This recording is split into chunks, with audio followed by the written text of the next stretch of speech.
What does this button do? Welcome, traveler. Hello and welcome back to the warehouse. Okay, so I skipped another week, and that's just because I was busy modeling kind of a warehouse. I haven't done the textures yet, so there's going to be some lighting issues. But this is going to allow natural lighting in, so it's not as dark. Got windows placed, got like garage doors. It makes it feel a lot more open and just welcoming and like a small warehouse. I may still mess with the scale. And then I've done a lot of mechanic design as well. So let's just jump in. So first of all, I'm going to just get this incorrect, and we're going to lift it up into electronics, and you now get a message that tells you why it's wrong and where it should go. I'm still messing with the sizes and how many letters, or I might just drop down the font size so you can fit more in one line. But you can't actually move or do anything until you continue and acknowledge.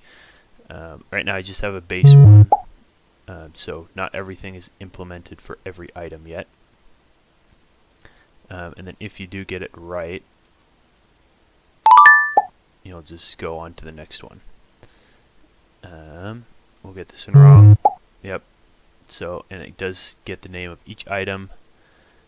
So it is specific in what you're sorting for each item.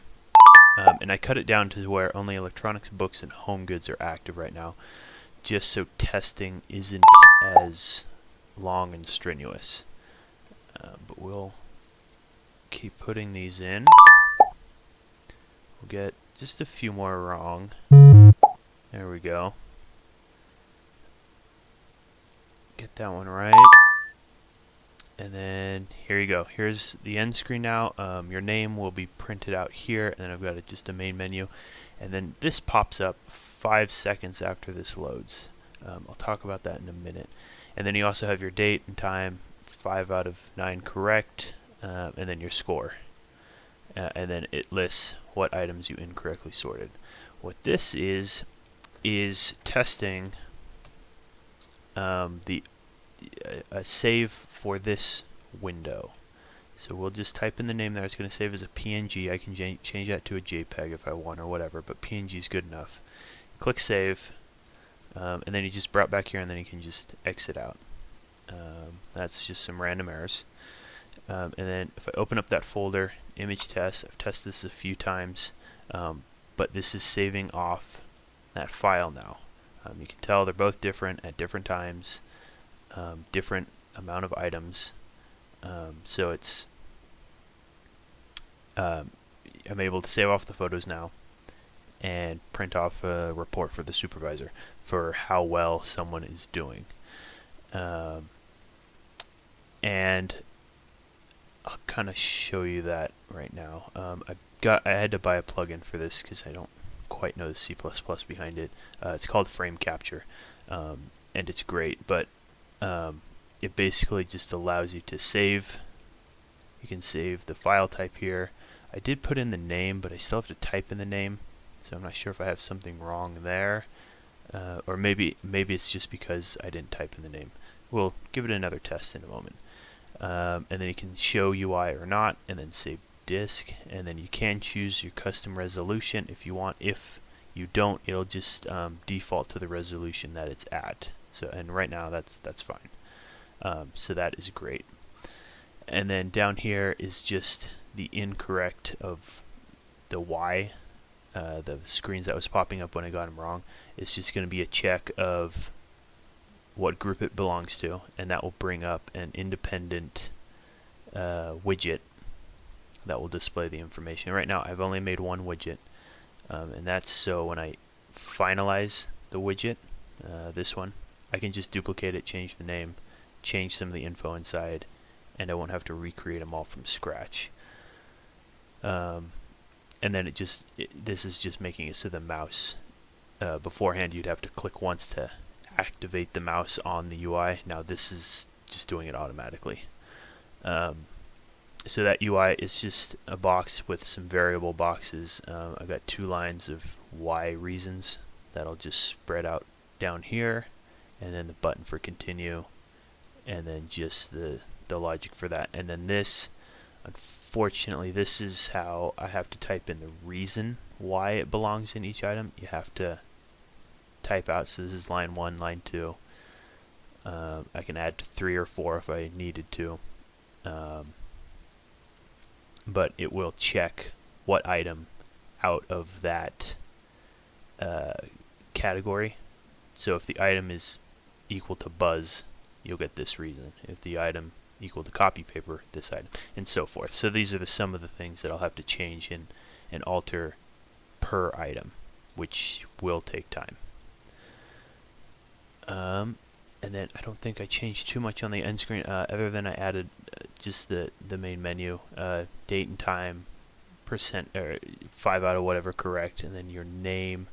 I actually need to change that because you are able to edit your name, and I need to change the background color and then foreground color. There we go. That's better. So let's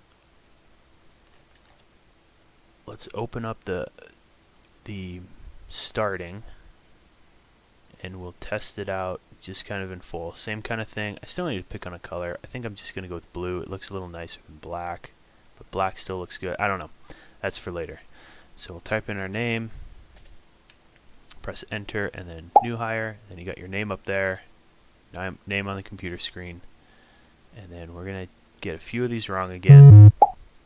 Again, it locks out your screen. I need to bring this down some. And the important part is when you press continue, it clears some of the UI parents. The important bit is it doesn't clear your name when you press it. So it's not clearing everything.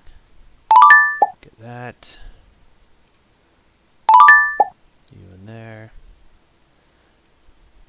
Silverware. And right now I only have it hooked up, the reason why, to these 3 as well. So that's wrong, but we don't get a reason why yet. I just made it small scale so I could ramp it up later on and just make it so it's a copy paste basically. And drop you. And that's it. So you still get your name, still get all of this, and we can do this again, test. Oh yeah, okay, so it didn't actually get the name for the file name.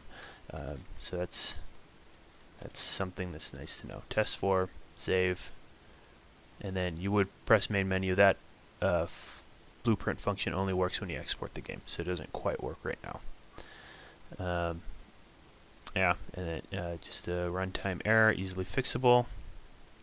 And then let's check test for. Yep, you got your name. All the items wrong again. Yep, great.